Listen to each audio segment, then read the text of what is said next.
लूका रचित सुसमाचार अध्याय 1। बहुतों ने उन बातों का जो हमारे बीच में बीती है इतिहास लिखने में हाथ लगाया है, जैसा कि उन्होंने जो पहले ही से इन बातों के देखने वाले और वचन के सेवक थे हम तक पहुंचाया। इसलिए हे श्रीमान थियोफिलुस, मुझे भी यह उचित मालूम हुआ कि उन सब बातों का संपूर्ण हाल आरंभ से ठीक ठीक जांच करके उन्हें तेरे लिए क्रमानुसार लिखूं, कि तू यह जान ले कि वे बातें जिनकी तूने शिक्षा पाई है कैसी अटल है। यहूदिया के राजा हेरोदेस के समय अबिया के दल में जकरिया नाम का एक याजक था और उसकी पत्नी हारून के वंश की थी, जिसका नाम एलिशिबा था। और वे दोनों परमेश्वर के सामने धर्मी थे और प्रभु की सारी आज्ञाओं और विधियों पर निर्दोष चलने वाले थे। उनके कोई संतान न थी, क्योंकि एलिशिबा बांझ थी और वे दोनों बूढ़े थे। जब वह अपने दल की पारी पर परमेश्वर के सामने याजक का काम करता था, तो याजकों की रीति के अनुसार उसके नाम पर चिट्ठी निकली कि प्रभु के मंदिर में जाकर धूप जलाए। और धूप जलाने के समय लोगों की सारी मंडली बाहर प्रार्थना कर रही थी कि प्रभु का एक स्वर्गदूत धूप की वेदी की दाहिनी ओर खड़ा हुआ उसको दिखाई दिया। और जकरिया देखकर घबराया और उस पर बड़ा भय छा गया। परंतु स्वर्गदूत ने उससे कहा, हे जकरिया, भयभीत न हो, क्योंकि तेरी प्रार्थना सुन ली गई है और तेरी पत्नी एलिशिबा से तेरे लिए एक पुत्र उत्पन्न होगा और तू उसका नाम यूहन्ना रखना। और तुझे आनंद और हर्ष होगा और बहुत लोग उसके जन्म के कारण आनंदित होंगे, क्योंकि वह प्रभु के सामने महान होगा और दाखरस और मदिरा कभी न पिएगा और अपनी माता के गर्भ ही से पवित्र आत्मा से परिपूर्ण हो जाएगा और इस्राएलियों में से बहुतों को उनके प्रभु परमेश्वर की ओर फेरेगा। वह एलिया की आत्मा और सामर्थ में होकर उसके आगे आगे चलेगा कि पिताओं का मन बाल बच्चों की ओर फेर दे और आज्ञा न मानने वालों को धर्मियों की समझ पर लाए और प्रभु के लिए एक योग्य प्रजा तैयार करे। जकरिया ने स्वर्गदूत से पूछा, यह मैं कैसे जानूं, क्योंकि मैं तो बूढ़ा हूँ और मेरी पत्नी भी बूढ़ी हो गई है। स्वर्गदूत ने उसको उत्तर दिया, मैं जिब्राइल हूँ, जो परमेश्वर के सामने खड़ा रहता हूँ, और मैं तुझसे बातें करने और तुझे यह सुसमाचार सुनाने को भेजा गया हूँ। और देख, जिस दिन तक ये बातें पूरी न हो ले, उस दिन तक तू मौन रहेगा और बोल न सकेगा, इसलिए कि तूने मेरी बातों की जो अपने समय पर पूरी होंगी विश्वास न किया।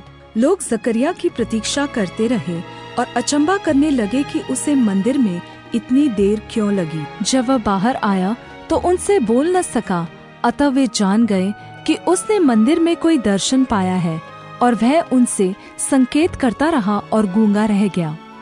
जब उसकी सेवा के दिन पूरे हुए तो वह अपने घर चला गया। इन दिनों के बाद उसकी पत्नी एलिशिबा गर्भवती हुई और 5 महीने तक अपने आप को यह कह के छिपाए रखा, मनुष्यों में मेरा अपमान दूर करने के लिए प्रभु ने इन दिनों में कृपा दृष्टि करके मेरे लिए ऐसा किया है। 6वें महीने में परमेश्वर की ओर से जिब्राइल स्वर्गदूत गलील के नासरत नगर में एक कुंवारी के पास भेजा गया, जिसकी मंगनी यूसुफ नामक दाऊद के घराने के एक पुरुष से हुई थी। उस कुंवारी का नाम मरियम था। और स्वर्गदूत ने उसके पास भीतर आकर कहा, आनंद और जय तेरी हो, जिस पर परमेश्वर का अनुग्रह हुआ है, प्रभु तेरे साथ है। वह उस वचन से बहुत घबरा गई और सोचने लगी कि यह किस प्रकार का अभिवादन है। स्वर्गदूत ने उससे कहा, हे मरियम, भयभीत न हो, क्योंकि परमेश्वर का अनुग्रह तुझ पर हुआ है, और देख, तू गर्भवती होगी और तेरे एक पुत्र उत्पन्न होगा, तू उसका नाम यीशु रखना। वह महान होगा और परम प्रधान का पुत्र कहलाएगा, और प्रभु परमेश्वर उसके पिता दाऊद का सिंहासन उसको देगा, और वह याकूब के घराने पर सदा राज करेगा, और उसके राज्य का अंत न होगा। मरियम ने स्वर्गदूत से कहा, यह कैसे होगा, मैं तो पुरुष को जानती ही नहीं। स्वर्गदूत ने उसको उत्तर दिया, पवित्र आत्मा तुझ पर उतरेगा और परम प्रधान की सामर्थ तुझ पर छाया करेगी, इसलिए वह पवित्र जो उत्पन्न होने वाला है परमेश्वर का पुत्र कहलाएगा। और देख, तेरी कुटुम्बिनी एलिशिबा के भी बूढ़ापे में पुत्र होने वाला है। यह उसका जो बांझ कहलाती थी 6वां महीना है। परमेश्वर के लिए कुछ भी असंभव नहीं है।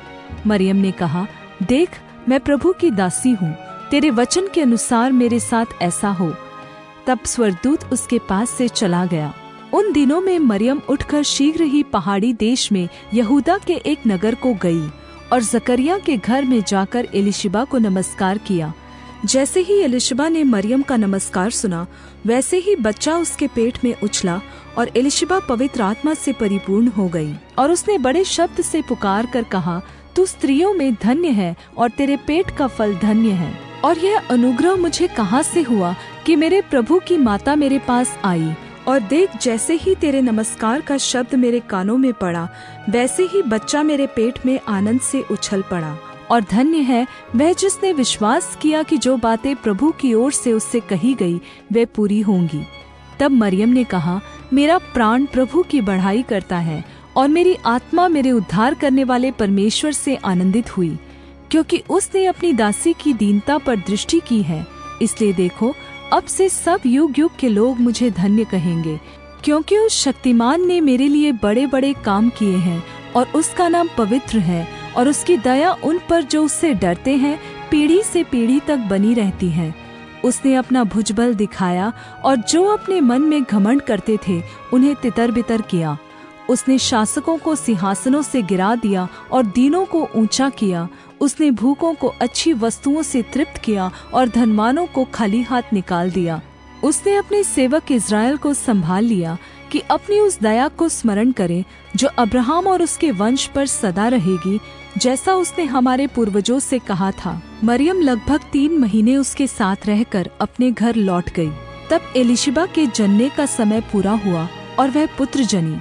उसके पड़ोसियों और कुटुंबियों ने यह सुनकर कि प्रभु ने उस पर बड़ी दया की है, उसके साथ आनंदित हुए। और ऐसा हुआ कि 8वें दिन वे बालक का खतना करने आए और उसका नाम उसके पिता के नाम पर जकरिया रखने लगे। और उसकी माता ने उत्तर दिया, नहीं, वरन उसका नाम यूहन्ना रखा जाए। और उन्होंने उससे कहा, तेरे कुटुंब में किसी का यह नाम नहीं। तब उन्होंने उसके पिता से संकेत करके पूछा कि तू उसका नाम क्या रखना चाहता है। और उसने लिखने की पट्टी मंगा कर लिख दिया, उसका नाम यूहन्ना है। और सभी ने अचंबा किया। तब उसका मुंह और जीभ तुरंत खुल गई और वह बोलने और परमेश्वर की स्तुति करने लगा। और उसके आसपास के सब रहने वालों पर भय छा गया और उन सब बातों की चर्चा यहूदिया के सारे पहाड़ी देश में फैल गई।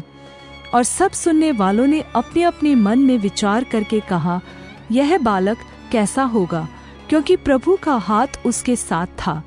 और उसका पिता जकरिया पवित्र आत्मा से परिपूर्ण हो गया और भविष्यवाणी करने लगा, प्रभु इज़राइल का परमेश्वर धन्य हो कि उसने अपने लोगों पर दृष्टि की और उनका छुटकारा किया है और अपने सेवक दाऊद के घराने में हमारे लिए एक उद्धार का सींग निकाला, जैसा उसने अपने पवित्र भविष्यद्वक्ताओं के द्वारा जो जगत के आदि से होते आए हैं कहा था, अर्थात हमारे शत्रुओं से और हमारे सब बैरियों के हाथ से हमारा उद्धार किया है, कि हमारे पूर्वजों पर दया करके अपनी पवित्र वाचा का स्मरण करे और वह शपथ जो उसने हमारे पिता अब्राहम से खाई थी कि वह हमें यह देगा कि हम अपने शत्रुओं के हाथ से छूटकर उसके सामने पवित्रता और धार्मिकता से जीवन भर निडर रहकर उसकी सेवा करते रहें। और तू हे बालक परम प्रधान का भविष्यद्वक्ता कहलाएगा, क्योंकि तू प्रभु के मार्ग तैयार करने के लिए उसके आगे आगे चलेगा,